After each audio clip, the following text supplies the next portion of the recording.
My ex-best friend attempted to take her life after I caught her fooling around with my boyfriend, and I couldn't care less. I haven't reached out. She slept with my boyfriend behind my back. We're both 20F, and we've been friends since reception, 4 to 5 years old, UK thing. She was my sister, my rock, and we stood by each other through everything. When my parents divorced, she was there to offer a shoulder for me to cry on. When her grandmother died, I was there keeping her afloat throughout high school. I'd been dating my boyfriend, 21M, for about 3 years. We started dating in sixth form, a version of UK college, and he was my first serious relationship. I introduced him to my family. He was many of my firsts. He was sweet, a little awkward being a gamer guy, but he treated me to date nights and always made me feel special. Maybe this is me being young and dumb, but I thought I'd marry this guy someday. This was something I told my best friend. Well, about a month ago while my boyfriend was in the shower, I saw a text notification pop up on his phone. We look at each other's notifications all the time, so I grabbed his phone to see it. It was from her, asking if they were still on for tonight and if she should wear his favorite dress. He told me he was hanging out with friends and going drinking. Him going drinking with friends wasn't unusual, so I never thought anything of it, but in hindsight I wonder how much of him going out was with friends and how much of it was going out with her. I saved screenshots of their conversations. I sent them to myself. I show him the messages when he came out of the bathroom and demanded he explained himself about them. I couldn't contain how upset and angry and hurt I was. An argument ensued where I told him he was disgusting and I left his place. Shortly after arriving home, I started getting bombarded with calls and texts from my best friend. I answered none of her calls. I couldn't stomach hearing her voice, but her texts ranged from, "She never meant to hurt me. My boyfriend hit on her first. It didn't mean anything." Then it got angry, saying I should hear her out. If I was a real friend, I would take her calls. I'm being petty and childish for not listening to her side. Then back to sad, saying I was her closest friend in the world and she didn't want to lose me. My boyfriend was strangely quiet during this time. After a few days I got myself together enough to send them both messages. Maybe it was cowardly, but I didn't have the strength to call them. I told my now ex-boyfriend that we were done and I won't give cheaters any chances with me. He responded by trying to call me, but after the third or fourth attempt, he gave up. He sent me a final message saying it wasn't that big of a deal, that they just fooled around, but agreeing he didn't want to date me anymore.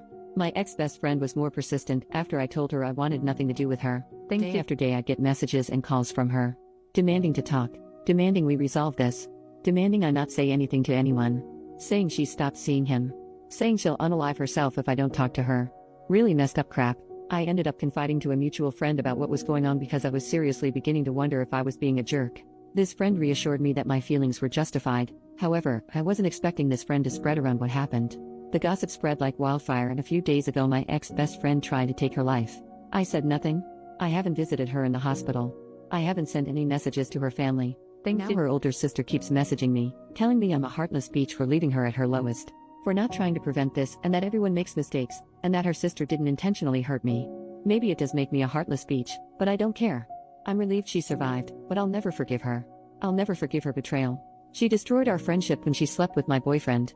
Update, 1 month later, hey again. It's been a while. First I want to thank everyone for all of their comments and support. In hindsight, I know now I wasn't being a bitch, but in the moment when I was being bombarded by texts and calls from her family, it's hard not to let those thoughts mess with your head. I didn't know if I was going to post an update, but some things have happened, so this might get a little long. Sorry. Thank you. Fake names. Ex-BFF is Nikki. Her older sister is Tammy. My ex-boyfriend is Josh. I'll name anyone relevant as I go. So I mentioned in a comment that my mom wanted to speak to me later that day. I had a few replies warning me that she would try to pressure me into forgiving Nikki, and they were right. She came over to my dad's that evening and wanted a conversation in private. She asked if I'd spoken to Nikki yet. I said no. She asked if I was going to. I said no. I was trying to be as firm as possible because I knew what she was about to do. She asked, "Don't you think you should?" My response was, "No. I don't see why I should." I sent her a final message almost a month ago. This is where things began to really go south in the conversation. "Mum, love, she's in the hospital right now. She needs all the support she can get. You're meant to be her friend." I didn't even know about her condition until her mother called me. Really? I'm meant to be her friend after she slept with Josh behind my back? I didn't say anything about her because I didn't want to talk about her. "Mum, are you really going on about a silly grudge? I understand she hurt you, but she's hurting so much more right now, love." She's hurting? "Mum, yes, you both are. I raised you to be a kind, forgiving person. Why can't you forgive her?" "Me, what? Like how Dad should have forgiven you?" This wasn't my finest moment. I didn't bring it up before because it wasn't relevant, but the reason why my parents' divorce was due to infidelity on Mum's end. And it wasn't only a one-time thing, not that it matters even if it had been, but my mum always believed Dad should have just forgiven her. I admit this was a low blow for me, and the conversation spiraled into an argument from there, with both of us saying some not-so-kind things to each other. Eventually, I decided the conversation was over because we were just going around in circles and heading into yelling territory, so I told her to leave and I'll try talking to her again when we've both calmed down. When she was leaving, she said this: "I hope you're not as cruel as your father." I'm typically not an angry person, but this infuriated and hurt me.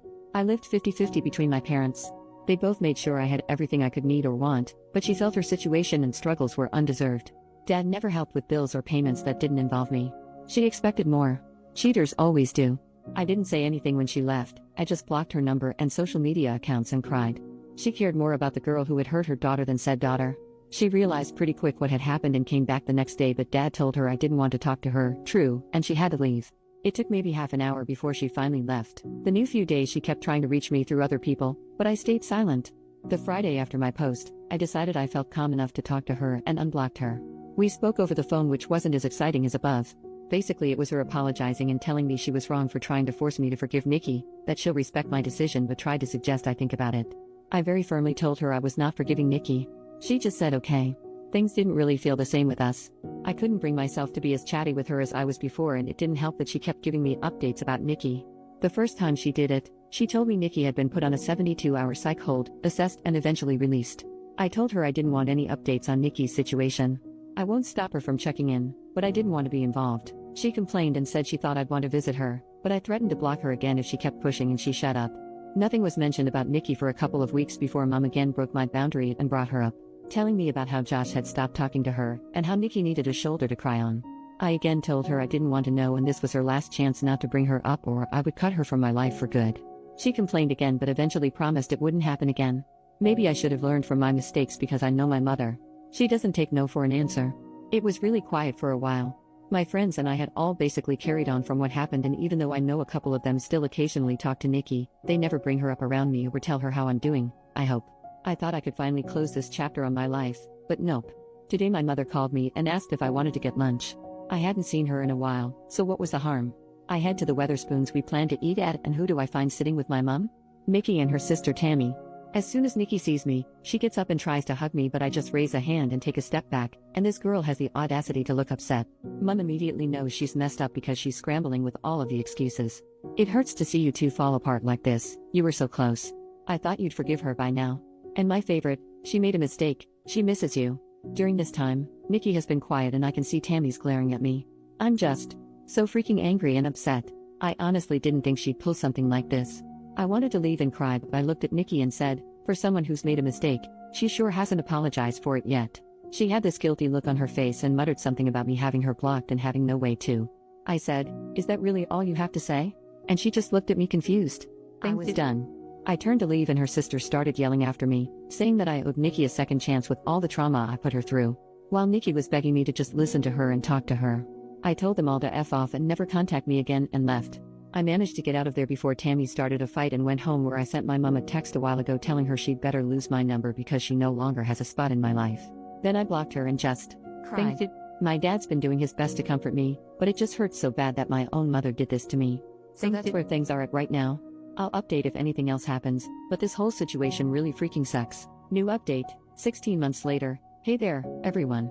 I'm the girl who made the "my ex-best friend attempted to take her life" posts. I didn't think labeling this post like that really fit. I first want to apologize for taking so long to give you an update and to also thank you for your kind words. I've not been able to reply to many messages, and I've had a lot, but I've taken the time to read through every single one. I appreciate every single one of you. This Christmas has been amazing. I spent it with my family, with my dad. I went out Boxing Day night with my friends to party hard and regretted harder the following day. I'm in a much better place than I was back in December 2023. That's kind of why I struggled to give you all an update, because around Christmas and New Year's of 2023 I was not in a good place. I really needed to focus on myself and work on getting myself in a better place. As of January 2024, I have been no contact with my mother. Unfortunately, I've seen her since then, and I've done my best to avoid talking to her on the 3 occasions I've had to be in the same place as her.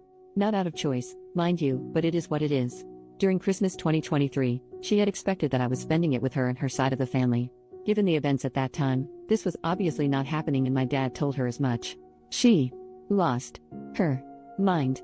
She refused to take no as an answer leading up to Christmas. To the point Dad and I left for my paternal aunt's house on Christmas Eve to spend the night there. According to a neighbor, my birth giver showed up pretty early in the morning to catch us leaving, but was irate to learn we already weren't there. Thankfully, my aunt had moved house quite recently, so my mother didn't know the new address. But we came home to parcels completely destroyed on our porch the following Boxing Day. There was even a Christmas card labeled to me, but inside was a horrible letter from my mother, describing me as the worst daughter on the planet. That honestly destroyed me, and I spent New Year's a mess. It's difficult cutting off your own mother.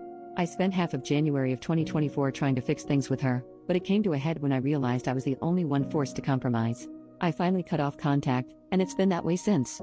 There's been more between then and now, but I think those are incidents I'll post on my Reddit page or in the comments of this post to prevent it from getting too long.